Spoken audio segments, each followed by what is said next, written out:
Charlie picked me up in a sports car. I like that he had money because I was broke and still on my gold digger mode.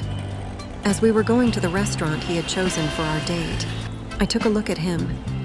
He looked very handsome, especially when he smiled. I had feared that I wouldn't like him when I saw him again. That's happened to me a few times. You meet a guy, you hook up with him, and in the morning, oh my God, some of the guys I've woken up to in the morning. Charlie had nice and delicate hands, hands of a doctor. He put one of them on one of my legs. I think you are taking a lot for granted. I could have given him the feminist talk, but I'm not that type of woman, really. I'm more this type. That's how I get what I want. So what now? Are you gonna say my mom is crazy? But it wasn't going to be that easy. Charlie didn't want to get his delicate hands dirty with that. You don't seem too fond of your mom. Didn't she kiss you goodnight when you were a kid? Funny guy. What did he know about my mom? I frowned for a second. The guy had hit a nerve. I'm sorry, I didn't want to make you uncomfortable. Then I forced a smile, fake as can be. Gotta keep the act up. It's okay, no worries. A waiter came. We ordered food, and that got my mind off my mother immediately. My sister told me you are divorced. Is that right? I asked him that.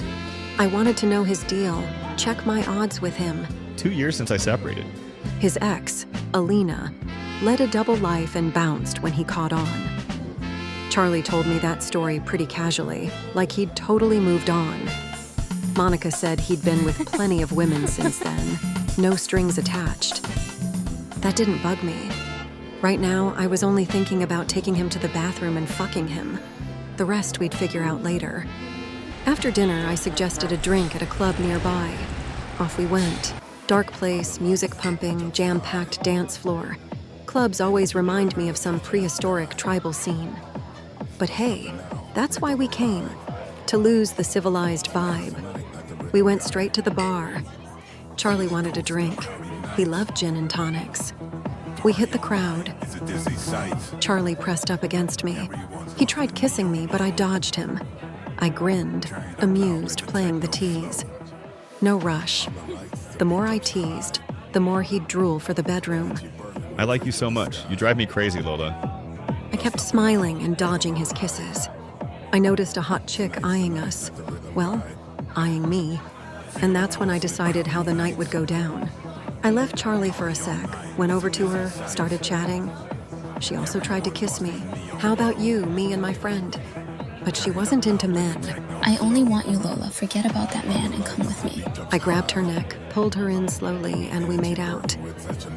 I peeked at Charlie. Men go nuts when you kiss another girl. Their dream is a threesome or more. I went back to him and he kissed me right away. She doesn't want to sleep with you. Too bad, would have been fun.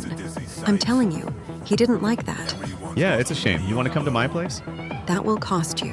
How much do you want? If he only had known I was a real prostitute. I want you to put my mom into a nursing home. That's my price. I said it kind of half joking, half serious, just to see what he'd say. Is this whole act just to get me to put your mom in a home? No. I was starting to have bigger plans for us. Thank you, Charlie.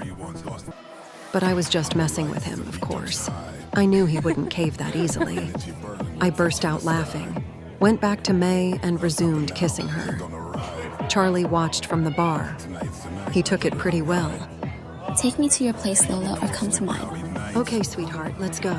Off we went. We left that place and went to her apartment. We fucked for hours. It was a good night.